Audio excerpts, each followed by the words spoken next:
Okay, so now we are outside and we're going to go for a little bit of a walk with Squink. We've been practicing a little bit. Let's go and see how the Guardian does. Now, the 3 rules that I have for structured walk, actually 4 rules. Dog's shoulder should be aligned with the human's hip, which is what we got there. We're using the martingale with a special twist and leash, by the way. Rule number 2 is keep the arm going straight down, relaxed. We don't want to put tension on the leash unless it's that fraction of a second where we are correcting the dog. And that's a good adjustment by the Guardian. We want to keep the leash short but not taut. But this way when we correct, it's a very short, and don't stop when you correct. Keep on walking. This is why I'm recording this, because there's, we got some guys here who are doing some good fine work, and they're wearing uniforms and hats, and that's probably a little bit much for Squink. And so helping the dog practice, if you have a situation like that and you have a couple minutes, that's a great time to walk back and forth in front of that house several times. So like what we did with the door exercise, it's warm. The dog understands what we want from them, and we help them practice it. And this, when we practice stuff, we repeat it. Same sort of thing. Now you pulled back there, make sure you quick jerk up, jerk top. There you go. And that's, you're doing more of a tug. I want a quick, sharp, I hate to say the word jerk, but it's really more of a quick jerking. Yeah, there you go.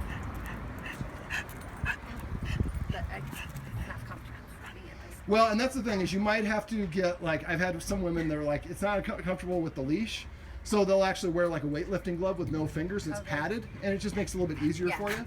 Now, with a little bit of practice, he's eventually going to learn what's acceptable behavior and what doesn't get into correction. But this is why we don't pull him the whole way. Pop it. There you go. So make sure you don't, your inclination, I think this is because of years of experience. Let's let this gentleman pass us by on the left.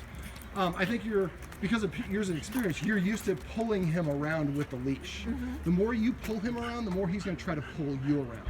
So we don't want to have any tension on the leash. Right there is tension on the leash, so pop it and then relax it. Pop it, relax it. And a little bit harder of a pop is better than too soft, because then the dog keeps on I'm going to keep on doing this. Right. So did this seem like you had more control than your normal walks? Yeah, I guess so. He should get better at it. Yeah. Normally it's far more pronounced. Right. But in this situation, it's just he's been so used to walking wherever he wants. And again, I think, again, pop it. A little bit sharper even. There you go. And then relax, just make sure you're not holding the line with tension. So now I'm going to have you do a 360 away. So go this way and do a whole, nope, turn to your left. Oh, okay. And do a full circle.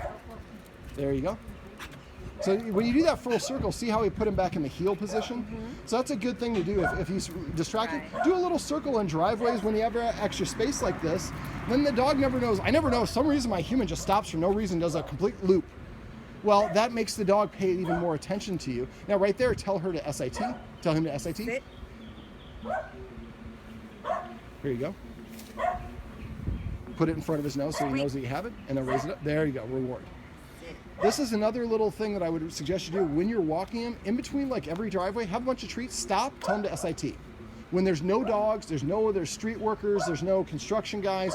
So that way he just gets used to it. Every once in a while we stop, she hooks me up with a treat. So then after a while, when you stop, he'll just stop and sit down next to you, and then you can talk to your neighbor. Your neighbor's like, wow, that guy from Doggone Problems is pretty amazing, isn't he? You're like, yeah, I tipped him. But again, remember the structured walk. So keep your arm loose or going straight down. No tension on the line unless you're, so arm goes straight down.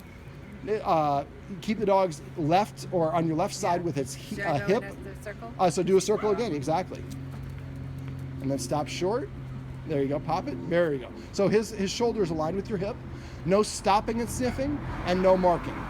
Now, the more you practice it, the better he'll get. But the most important thing is making sure that we did what we did before, where we take our time in the house and don't leave the house until he's in a completely calm and balanced state of mind.